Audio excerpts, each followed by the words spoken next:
అస్సలాము అలైకుం వరహ్మతుల్లాహి వబర్కాతుహు. సోదర మహాశిలరా, విషయం ఏమిటంటే, యూట్యూబ్లో ఒక వీడియో చూస్తూ ఉంటే ఒక వ్యక్తి సిగ్నేచర్ స్టూడియోస్ అనేటటువంటి ఒక యూట్యూబ్ ఛానల్లో ఒక వ్యక్తి ఇంటర్వ్యూ అనేది ఇస్తూ ఉన్నాడు. అతని ఇంటర్వ్యూ అనేది ఇస్తూ ఇస్లాంలో అంటే ఖురాన్లో లేనటువంటివి ఖురాన్లోనే ఉన్నాయి అన్నట్టుగా ఆ వ్యక్తి చెబుతూ ఉన్నాడు. ఒక్కసారి ఆ యొక్క వ్యక్తి ఏం చెప్పాడో ఒకసారి చూడండి. ఎవరైతే అల్లాహ్ నమ్మరో, మహమ్మద్ ప్రవక్తని అంతిమ దైవ ప్రవక్తగా లేకపోతే ఖురాన్ అంతిమ దైవ గ్రంథంగా అంగీకరించారో వాళ్ళు నరికేమని ఖురాన్ చెప్తా ఉంది. చూశారు కదా, ఆ వ్యక్తి ఏం చెప్తున్నాడంటే, ఎవరైతే ఖురాన్ గ్రంథాన్ని నమ్మరో, ఎవరైతే అల్లాను నమ్మరో, ప్రవక్తను నమ్మరో వాళ్ళని చంపండి అని ఖురాన్లో ఉంది అన్నట్టుగా ఆ యొక్క వ్యక్తి ఆ యొక్క ఇంటర్వ్యూలో చెప్పడం అనేది జరిగింది. నిజంగా ఈ యొక్క ఖురాన్లో నిజంగా ఈ యొక్క ఖురాన్ని నమ్మనటువంటి వారిని, అల్లాను నమ్మనటువంటి వారిని, ప్రవక్తను నమ్మనటువంటి వారిని చంపండి అని ఖురాన్లో ఉందా? దీని గురించి ముందుగా మనం పరిశీలిద్దాం. అసలు ఖురాన్ అనేది ఎంత అద్భుతమైనటువంటి గ్రంథం అంటే, చాలా అద్భుతమైనటువంటి గ్రంథము ఈ యొక్క ఖురాన్ గ్రంథము. నేను ఎందుకు చెబుతున్నానంటే, ముందుగా మీకు ఒక ఖురాన్లో ఒక వాక్యాన్ని గురించి నేను తెలియచేస్తాను. ఇప్పుడు ఖురాన్ గ్రంథంలో సూర బకరా 2వ సూర 83వ వాక్యంలో అక్కడ అల్లా ఒక ఆర్డర్ని పాస్ చేస్తూ ఉన్నాడు. ఆర్డర్ ఏమిటి? ఒక ఆజ్ఞని చెబుతూ ఉన్నాడు. ఏమిటంటే, మీ యొక్క తల్లిదండ్రులను మంచిగా చూసుకోవాలి. సరే, మీరు అనుకోవచ్చు తల్లిదండ్రులను ఎవరైనా మంచిగానే చూసుకోవాలి కదా అని. మీ యొక్క బంధువులను కూడా మంచిగా చూసుకోవాలి. సరే, మీరు అనుకోవచ్చు బంధువుల్ని అందరూ మంచిగా చూసుకోవాలి కదా అని.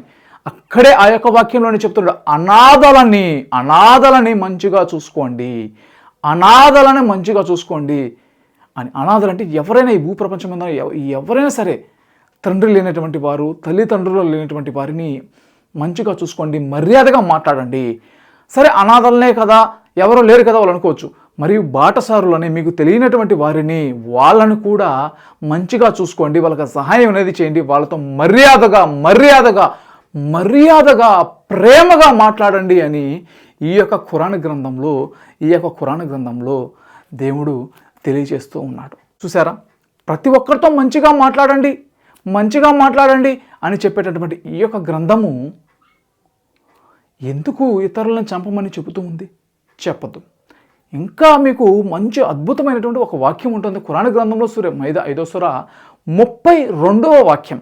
అక్కడ అల్లా స్పష్టంగా తెలియజేస్తాడు, ఈ ఖురాన్లో ఒక్క మానవుణ్ణి చంపితే సర్వ మానవాల్ని చంపినంత పాపం అనేది వస్తుంది, ఒక్క మానవుణ్ణి కాపాడితే సర్వ మానవాల్ని కాపాడినంత పుణ్యం అనేది వస్తూ ఉందని ఈ అద్భుతమైనటువంటి ఖురాన్ గ్రంథం అనేది తెలియజేస్తుంది. సోదర మహాశైలరా, ఎందుకు చంపమని చెప్తుంది? ప్రవక్తను నమ్మనటువంటి వారిని, అల్లాను నమ్మనటువంటి వారిని ఎందుకు చంపమని చెప్తుంది? ఖురాన్ నమ్మనటువంటి వారిని ఎవరు చంపుతున్నారు ఈ రోజుల్లో? ఇతరులను ఎవరైనా చంపుతున్నారా? ఎందుకు చంపుతారు? ఒకవేళ ఎవరైనా చంపినా ఇది అబద్ధము, ఖురాన్లో లేనటువంటి మాట. వాళ్ళు సొంతంగా ఖురాన్ని అంటే దీన్ని బదనాం చేయాలనేటటువంటి ఉద్దేశంతో వాళ్ళు చెప్పేటటువంటి ఒక అబద్ధపు మాటే కానీ ఈ ఖురాన్ గ్రంథంలో ఎక్కడా కూడా లేదు.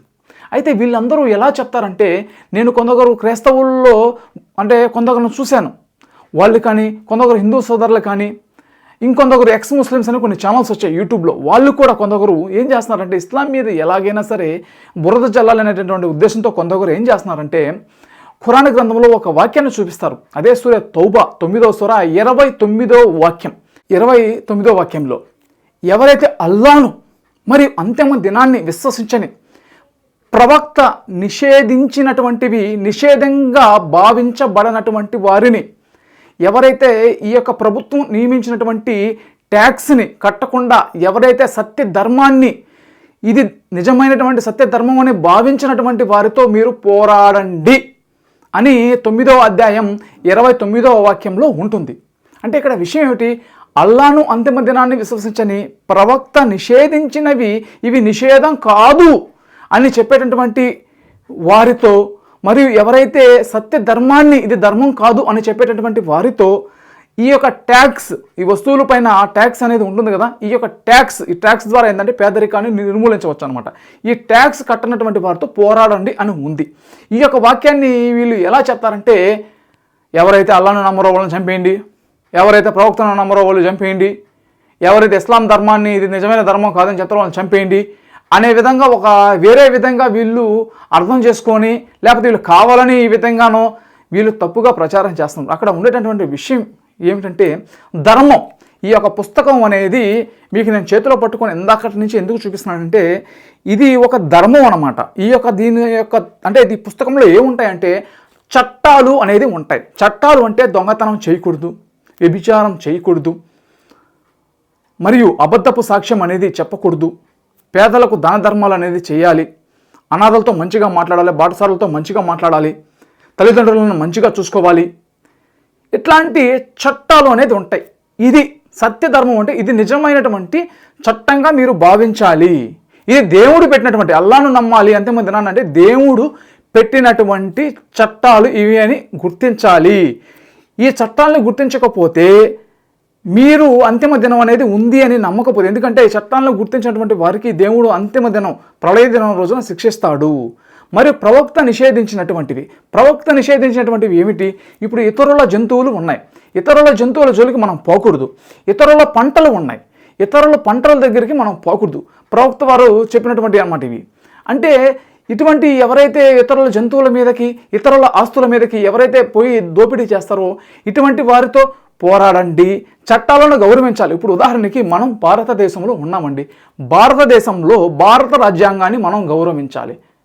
అలా గౌరవించకుండా ఉంటే మనం దేశ ద్రోహం చేసిన వారిగా పరిగణించబడతాము.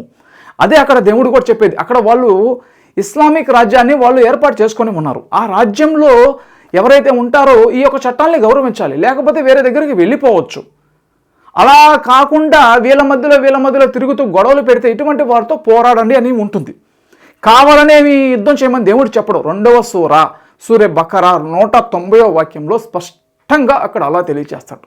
వారు మీతో పోరాడితేనే మీరు కూడా వారితో పోరాడండి. ఏమిటి? వారు మీతో పోరాడితే మీరు కూడా వారితో పోరాడండి. వారు మీతో పోరాడకపోతే మీరు వాళ్ళతో పోరాడకండి. ఎందుకంటే దేవుడికి ఇష్టం లేదు, యుద్ధం చేయడం ఇష్టం లేదు. కాకపోతే వీళ్ళు ఏం చేసేవాళ్ళంటే ఈ సరిహద్దు ప్రాంతాల్లో ఎవరైతే ప్రవక్త వారు ఒక రాజ్యాన్ని ఏర్పాటు చేస్తున్నారు, ఖురాన్ యొక్క రాజ్యాన్ని ఏర్పాటు చేసుకొని ఈ చట్టాలను గౌరవిస్తూ మంచిగా బతుకుతూ ఉంటే కొందరు దొంగలు ఆ యొక్క రాజ్యంలోకి దూరేసి కావాలని వీళ్ళు వ్యభిచారాన్ని ప్రోత్సహించడం, మద్యం అనేది ప్రోత్సహించడం, ఈ విధమైనటువంటి పనులు, చాడీలు చెప్పడం, ఇతరుల ఆస్తులను దోచుకోవడం, దోపిడీలు చేస్తూ ఉంటే ఇటువంటి వారిని అక్కడ అలా తెలియజేస్తాం. ఇటువంటి వారితో మీరు పోరాడండి. అవును, మంచిగా ఉండాలి కదా రాజ్యం అనేది, ఎటువంటి వాళ్ళతో పోరాడమని చెప్పాడు. అంతే. అక్కడ వాళ్ళు ఒక రాజ్యాన్ని ఏర్పాటు చేసుకుని మనం భారతదేశంలో మనం కూడా మన యొక్క భారత రాజ్యాంగాన్ని మనం గౌరవించాలి, మన రాజ్యంలో ఉండేటటువంటి చట్టాలను మనం గౌరవించాలి. ఇదే ఇక్కడ ఖురాన్లో ఉంది. ట్యాక్స్ చెల్లించాలి. అవును, భారతదేశంలో కూడా ఎవరైనా ట్యాక్స్ చెల్లించకపోతే అతనికి ఫైన్ అనేది వేస్తారు, శిక్ష అనేది విధిస్తారు. అక్కడ కూడా అంతే, శిక్ష అనేది విధిస్తారు, ట్యాక్స్ కట్టాలి. ఆ రాజ్యంలో ఉన్నప్పుడు నువ్వు ట్యాక్స్ కట్టాలి, ఆ రాజ్య చట్టాలను నువ్వు గౌరవించాలి. ఇది ఇక్కడ ఉండేది. ఇది మతం కాదండి, ధర్మం. ధర్మం అంటే మీకు తెలుసు కదా, ధర్మం అంటే ఒక చట్టాలు ఉండేటటువంటివి, అది ధర్మం అన్నమాట. నడుచుకునేటటువంటి విధానము ధర్మం అంటే. అంతేగాని ఇక్కడ వేరేది ఏమీ కూడా కాదు. కాకపోతే ఇప్పుడు నేటి ముస్లిం సమాజంలో కొందరు మీరు ఎవరైనా చూసి మీరు ఆ విధంగా తప్పుగా భావించుకొని ఉండొచ్చు, కానీ ఇది తప్పు, ఇది కరెక్ట్ కాదు. ఇది మీరు గుర్తుంచుకోవాలి. మరియు ఇంకా ఏమన్నారో ఒక్కసారి వినండి. మా సనాతన ధర్మంలో ఎక్కడా కూడా తాయిత్ అనే సంస్కృతి లేదు. అసలు తావీజ్ అనేది అసలు సంస్కృత పదమే కాదు. తావీజ్ అనేది అరబిక్ పదము. అది ఖురాన్లో మాత్రమే ఉంటుంది. అది దర్గాల్లో మాత్రమే కడతారు. నేను జీవితంలో దర్గా ముఖం కూడా చూడను. దర్గా అంటే నాకు చిరాకు. దర్గాకే పోను కాబట్టి నా చేతికి తాయిత్ ఉండదు. విన్నారు కదా, ఏమని అన్నాడంటే తాయిత్తు అనేది ఒక అరబిక్ పదం, ఖురాన్లో ఉంటుంది. దర్గాల గురించి మాట్లాడడం అనేది జరిగింది. ఒకటి, తాయిత్ అనేది అరబిక్ పదం కాదు, కానీ ఇప్పుడు మనం తెలుగులో తాయిత్ అంటాము, మరియు అది ఉర్దూలో అయితే తావీజ్ అని అంటాం. అది అరబిక్ పదం అనేది కాదు. ఇంకొకటి, మీరు దర్గాల గురించి మాట్లాడారు. ఈ పూర్తి ఖురాన్లో ఒక్క దగ్గర కూడా దర్గాలకి పోవాలి అనేది లేదు. దర్గాలకి పోవాలి అనేది లేదు. ఇది ఖురాన్ గ్రంథంలో. ఇంకా దర్గాల గురించి దేవుడు ఏం తెలియజేస్తున్నాడంటే, ఖురాన్ గ్రంథంలోని సూరే ఫాతిర్ 35వ అధ్యాయంలోని 22వ వాక్యాన్ని మనం పరిశీలించామంటే అక్కడ తెలియజేస్తున్నాడు, బ్రతుకున్న వారు చనిపోయిన వాళ్ళు సరి సమానులు కాదు. ఏమిటి? బ్రతుకున్న వారు చనిపోయిన వారు సరి సమానులు కారు. సమాధులలో ఉన్నటువంటి వారికి, చనిపోయినటువంటి వారికి నీవు వినిపించలేవు. అది మీరు వినిపించలేరు, నేను వినిపించలేను, ప్రవక్త గారు వినిపించలేరు ఎవరు కూడా. ఒక జంతువు చనిపోయినటువంటి వారికి వినిపించలేదు, ఒక వృక్షం చనిపోయినటువంటి వారికి వినిపించలేదు, ఒక చీమ చనిపోయినటువంటి వారికి వినిపించలేరు. ఎవరు కూడా ఈ సృష్టిలో చనిపోయినటువంటి వారికి వినిపించలేరు. వీళ్ళు నిజంగా చాలామంది దర్గాలకు పోతూ ఉంటారు, వాళ్ళకి తెలియదు, వాళ్ళ పెద్దవాళ్ళు ఎవరో చెప్పి ఉంటారు పలానా దర్గాకు పోతే నీకు కోరిక తీరుతూ ఉంది అని. నిజంగా దర్గాలకు పోతే కోరిక అనేది తీరుతూ. ఖురాన్ గ్రంథంలోని సూర తలాక్ 65వ అధ్యాయంలోని 3వ వాక్యంలో అక్కడ అల్లా తెలియజేస్తాడు, అల్లాను నమ్ముకునేటటువంటి వారికి అల్లానే చాలు. ఏమిటి? అల్లాను నమ్ముకునేటటువంటి వారికి అల్లానే చాలు. ఆయన మీకు జీవనోపాధిని ప్రసాదిస్తాడు. అది కూడా ఎలా ప్రసాదిస్తాడంటే మీరు ఊహించని దిక్కు నుండి మీకు జీవనోపాధిని ప్రసాదించడం అనేది జరుగుతుంది. అంటే ఇక్కడ తెలియాల్సింది ఏంటంటే ఖురాన్లో దర్గాలకు పోవాలని లేదు, దేవుణ్ణి మాత్రమే నమ్ముకోవాలి, దేవుణ్ణి నమ్ముకుంటేనే మీకు ఉపాధిని కల్పిస్తాడు, మీ కోరికలను తీరుస్తాడు. అంతేగాని దర్గాల్లో వాళ్ళు వినలేరు. అసలు వాళ్ళు వినలేనప్పుడు మీ కోరికలను ఎలా తీరుస్తారు?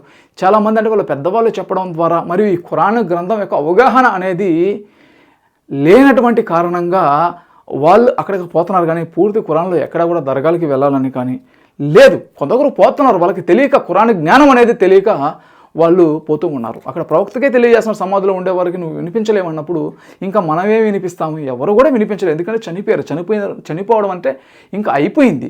ఇంకా రేపు వాళ్ళ యొక్క తీర్పు అనేది దేవుడి దగ్గరికి పోతూ ఉంది. ఇది మరియు ఈ వ్యక్తి ఇంకొక మాట కూడా ఉన్నాడు చూడండి. స్టిల్ అసలు దెయ్యం అనేది లేదండి. సనాతన ధర్మంలో అయితే క్లియర్గా చెప్తున్నా, దెయ్యం అనే మాటే లేదు. ఈ ఖురాన్లో, బైబిల్లో వీటిలో దెయ్యాలనే పదాలు ఉన్నాయి. అవి వచ్చిన తర్వాత భారతదేశానికి దెయ్యం అనే పదం వచ్చింది. అసలు అజ్మీర్ దర్గా అనేది రాకముందు భారతదేశంలో దెయ్యం అనే పదమే లేదు. చూశారు కదా, ఈ యొక్క వ్యక్తి ఏమన్నాడంటే ఈ ఖురాన్లో ఆ దయ్యాలు గురించి ఉంది అని, ఆ దయ్యాలు భూతాలు ఇవన్నీ ఉన్నాయని చెప్తారు. ఈ పూర్తి ఖురాన్లో ఎక్కడా కూడా దయ్యాలని, భూతాలని, ప్రేతాత్మలని, పిశాచాలని దీని గురించి ఎక్కడ కూడా ప్రస్తావన అనేది లేదు. ఇది కొన్ని రకాల హదీస్ గ్రంథాల ద్వారా వచ్చినటువంటి మాటే. ఈ చేతబడి అనేది కానీ, దిష్టి అనేది కానీ అవి. అంతేగాని ఖురాన్లో ఎక్కడా కూడా లేవు.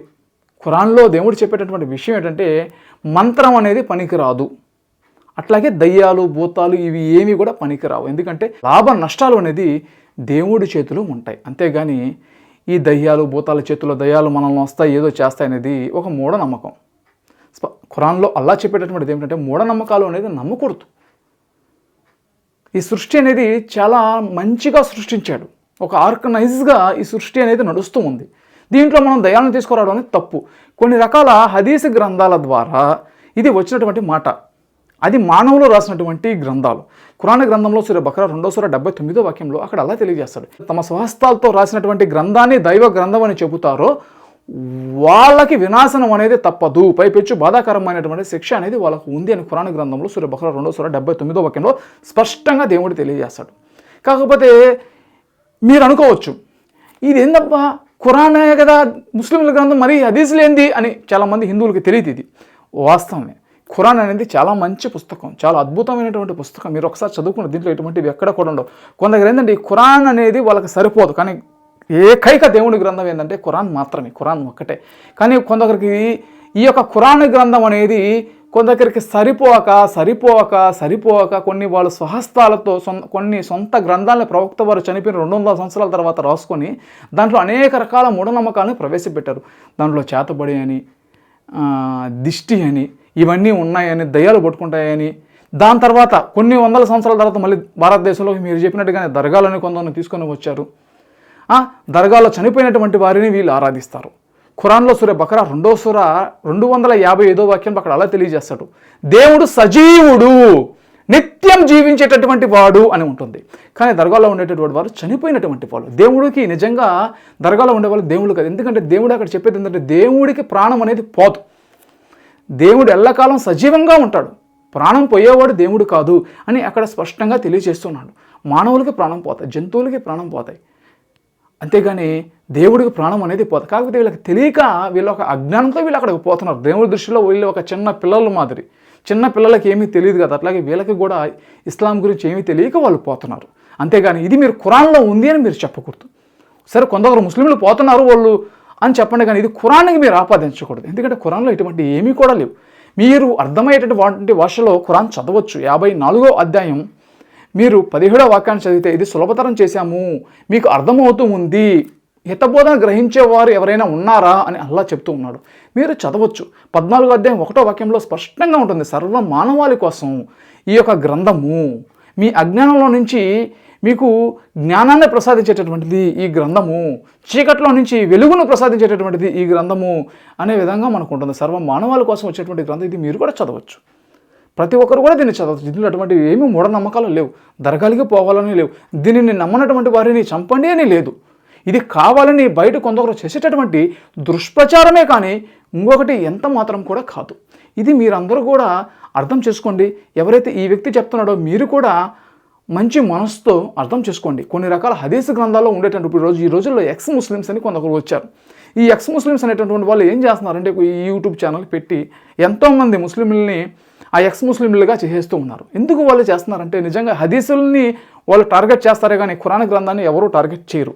మీరు కూడా ఖురాన్ గ్రంథాలను మీరు చదవలేదు కాబట్టి మీకు దీంట్లో ఉన్నాయి అనే విధంగా మీరు చెప్పారు, కానీ దీంట్లో ఎక్కడా కూడా ఆ విధంగా ఉండవు. ఇది మీరు అందరూ కూడా తెలుసుకోండి. ఎందుకంటే చాలామందికి ఏంటంటే మీరు ఈ విధంగా ఖురాన్లో ఇవి ఉన్నాయంటే చాలామంది ఇది నిజమని అనుకుంటారు. ఇది నిజమని అనుకోకూడదు. ప్రతి ఒక్కరు కూడా ఖురాన్ గ్రంథాన్ని చదవండి, చదివి తెలుసుకోండి. అనుకోకూడదు అనేటటువంటి ఉద్దేశంతో నేను ఈ యొక్క వీడియో తీసి మీకు ఇదంతా కూడా స్పష్టంగా చెప్పడం అనేది జరుగుతుంది. ఇది చాలా చాలా అద్భుతమైనటువంటి గ్రంథము. ఇది ధర్మానికి సంబంధించేటువంటి గ్రంథము. ధర్మాన్ని అంటే ఒక మనిషి తను ఎలా నడుచుకోవాలి అని తెలిపేటటువంటి చట్టాలు ఉండేటటువంటి ఒక గ్రంథం ఇది. అంతేగాని ఇంకా వేరేదైతే మూఢనమ్మకాలు, దయ్యాలు, భూతాలు, దర్గాలు దీని గురించి చెప్పేటటువంటి గ్రంథం అనేది ఎంత మాత్రం కూడా కాదు. ఒక సృష్టికర్త ఉన్నాడు, ఆ సృష్టికర్తకి చావు అనేది లేదు. ఆయన సృష్టిని ఎంతో అందంగా సృష్టించాడు. ఈ యొక్క సృష్టిలో అన్నీ కూడా హాయిగా బ్రతుకుతున్నాయి, ఒక మనిషి మాత్రం బ్రతకడం లేదు. ఈ యొక్క మనిషి కూడా మంచిగా బ్రతకాలనేటువంటి ఉద్దేశంతో ఆజ్ఞలు పెట్టడం అనేది జరిగింది. దొంగతనం చేయకండి, వ్యభిచారం చేయకండి, హత్య అనేది చేయకండి, అబద్ధపు సాక్ష్యం చెప్పకండి, కొలతలు తొనికల్లో మోసం అనేది చేయకండి, అనాథాలకు అన్నం పెట్టండి, బాటసారులతో మంచిగా మాట్లాడండి, బంధువులతో మంచిగా మెలగండి, తల్లిదండ్రులను ఉఫ్ అనేటటువంటి శబ్దంతో కూడా వాళ్ళని చేయకుండా మంచిగా చూసుకోండి అనే చెప్పేటటువంటి అద్భుతమైనటువంటి గ్రంథం. దీని గురించి ఎవరు కూడా విమర్శ అనేది చేయకూడదు. ఇది మీరందరూ తెలుసుకోవాలనేటువంటి ఉద్దేశంతో ఇది నేను తీసి చెప్పడం అనేది జరుగుతుంది. సోదరులారా, సోదర మహాశైలారా.